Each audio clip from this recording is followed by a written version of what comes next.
Today, we are diving deep into the ocean to investigate its most powerful and, honestly, its most wildly paradoxical apex predator.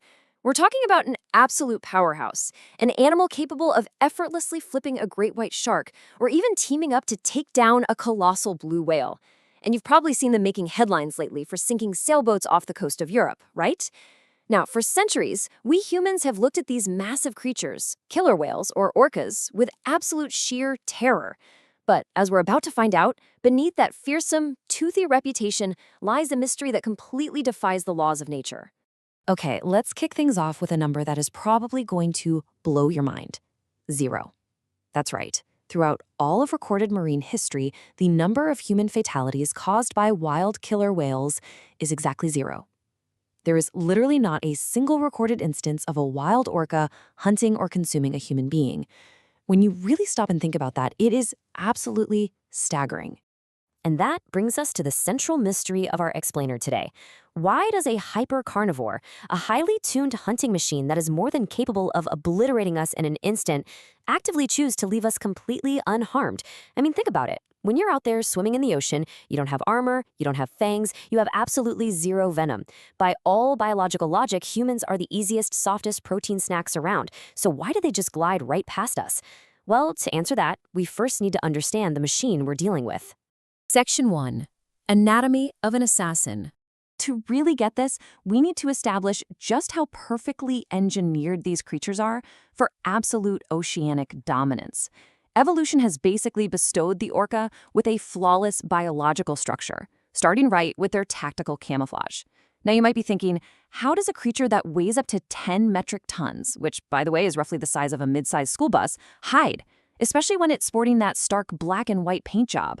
Well, that pattern is actually a masterclass in optical camouflage called countershading. If you're a prey animal swimming above and you look down, the orca's pitch black back completely vanishes into the murky, dark depths. But if you're below looking up, their bright white belly blends perfectly into the sunlit surface of the water. It's a massive optical illusion. Their size is completely hidden until it is far, far too late. And when it's time to strike, they hunt with literal military-like precision. This is especially true when they're targeting what we usually consider the most feared fish in the sea, the great white shark. You see, orcas don't just overpower great whites, they totally outsmart them. For years, marine biologists were completely baffled. They kept finding perfectly intact great white carcasses washing ashore with only their livers missing. Just the liver! Well, it turned out pods of orcas were teaming up to execute a flawless, calculated, 3-step strike. They pull this off by weaponizing a biological exploit known as tonic immobility. It's kind of like a cheat code. When a shark is flipped upside down, it falls into a state of neural paralysis and literally can't breathe. And the orcas, they know this. They ram the shark at high speed, flip it over, drown it, and then surgically extract the liver. Why the liver? Because it's absolutely packed with calorie-dense squalene.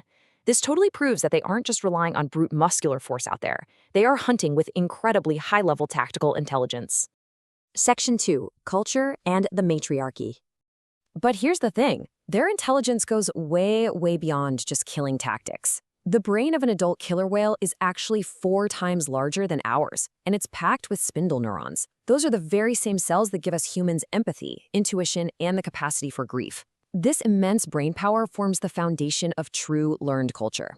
Just take a look at the Pacific Northwest. Out there, you have resident orcas, who only eat salmon, and transient orcas, who hunt marine mammals. These two very distinct ecotypes share the exact same waters, yet they never interact. They don't interbreed, and get this, they speak completely different acoustic dialects. A resident pod literally cannot understand a transient pod. This culinary and linguistic knowledge isn't hardwired in their DNA. It's actively taught and passed down across generations by the powerful matriarchs of the pod.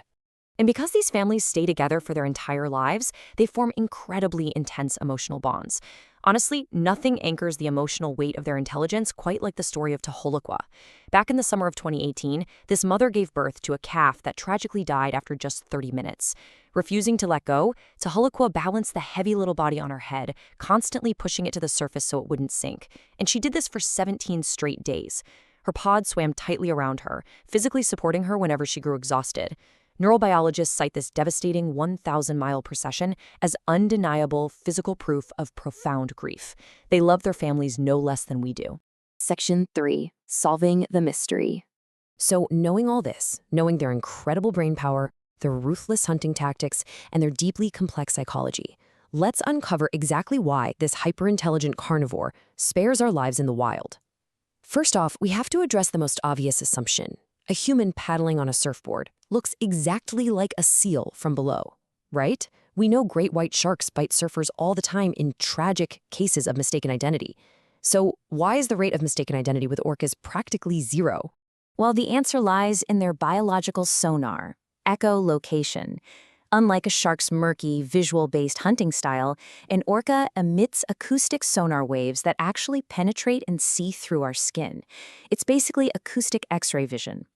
When those sound waves bounce off a surfer, they deliver unmistakable, high-definition data straight to the orca's massive brain. The sonar reads our fragile bone density and, crucially, confirms that we lack the thick, fatty blubber required to be on their menu. They literally scan us and think, nope, not a seal, nowhere near enough calories. But what happens when even the most advanced sonar in the world has blind spots? Well, back in 1972, a surfer in California was out in some really turbulent whitewash surf. The crashing bubbles in the water temporarily blinded a hunting orca's sonar. Forced to rely only on its sight, its predatory instinct triggered, and it clamped its bone-crushing jaws onto the surfer's leg. But the absolute split second its teeth registered an alien human bone structure, the orca immediately aborted the attack and swam away. This is a spectacular display of restraint. Even when a ruthless hunting reflex is accidentally triggered, their highly advanced nervous system overrides the attack before any lethal damage is done. Okay, but what about the recent news? I'm sure you've heard about the Iberian boat attacks. Since 2020, there have been over 673 incidents of orcas ramming and sinking sailboats off the coast of Europe. The media immediately called it nature's revenge, but behavioral scientists are telling a very different story. It turns out this is led by a small group of about 15 juveniles. It's essentially a teenage cultural fad, a hydrodynamic practice drill, if you will. They are just fascinated by snapping the fiberglass rudders to create wild water vortices. And here is the absolutely crucial takeaway. When these boats sink and panicked humans plunge into the water, the orcas just swim away. Humans are never harmed, not once. Section 4. The tragic twist. Now, unfortunately, there is a much more somber side to this story. There is one horrific exception to this wild oceanic peace treaty. What happens when you take a highly intelligent, emotional creature, one that is accustomed to swimming hundreds of miles a day with its tightly knit family, and throw it into a tiny concrete tank? Well, it completely shatters their psyche. It triggers a condition called zoochosis, which is a malignant captivity-induced psychosis. The nightmare actually begins with their primary sense. Inside a tank, their powerful echolocation clicks violently bounce off the smooth concrete walls, causing immense acoustic sensory overload. As scientists put it, it is akin to being locked in a tiny closet and forced to listen to your own screams echoing endlessly, day and night. It is, quite literally, psychological torture. And the physical toll? It's devastating. Marine parks routinely force orcas from completely different cultures who speak entirely different dialects into the exact same cramped enclosures. It basically creates a bloody gladiator arena. Captive orcas are often covered in raking scars from incompatible tank mates. They gnaw on the steel gates in sheer frustration until their teeth are worn all the way down to the pulp. And you've probably noticed this one, 100% of mature captive males suffer total dorsal fin collapse. This happens because they just float listlessly at the shallow surface, letting gravity slowly destroy their collagen fin structure. Ultimately, many succumb to premature death by their 20s, falling tragically short of their natural 80-year lifespans in the wild. When a highly advanced intellect is pushed way past its breaking point, tragedy is honestly inevitable. And the most glaring example of this is Tilikum. Kidnapped from the waters of Iceland at just 2 years old, he was subjected to brutal isolation. He was often locked in pitch-black metal modules overnight. Over his 34 agonizing years in captivity, his fractured, psychotic mind led to the tragic deaths of 3 human beings, most notably his trainer Don Brancheau in 2010. But it is absolutely crucial to understand this. Tilikum's lethal actions were not wild predatory instincts. They were not hunger. They were the desperate wrath of a mind subjected to prolonged systemic torture. Section 5. The real ocean threat. Now, while we are slowly, thankfully, escaping the dark era of artificial show tanks, we need to pivot to the present day, because wild killer whales are now facing insidious, existential threats right in their natural habitats. And unfortunately, the threat is us. Just look at the human-made crises destroying their environment today. The deafening propellers of massive supercargo ships are causing acoustic blindness, essentially jamming their echolocation so they literally cannot hunt or track their own calves. Legacy chemicals like PCB toxins bioaccumulate in their blubber, completely destroying their immune systems. And perhaps most devastating of all, climate change and habitat destruction have absolutely decimated their main food source, the Chinook salmon.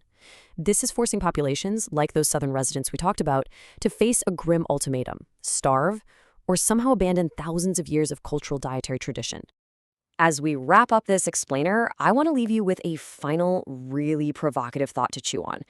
The greatest mystery isn't really why killer whales refrain from eating humans. The real mystery is how this brilliant, massive, apex predator intuitively knows to restrain its absolute power and honor a steadfast peace treaty with us, all while humanity actively and recklessly poisons our shared oceanic home. It really challenges us to take a hard look in the mirror and ask, who are the real monsters of the ocean? Thank you so much for joining me to explore this incredible topic today. Keep asking those tough questions, and I'll catch you next time.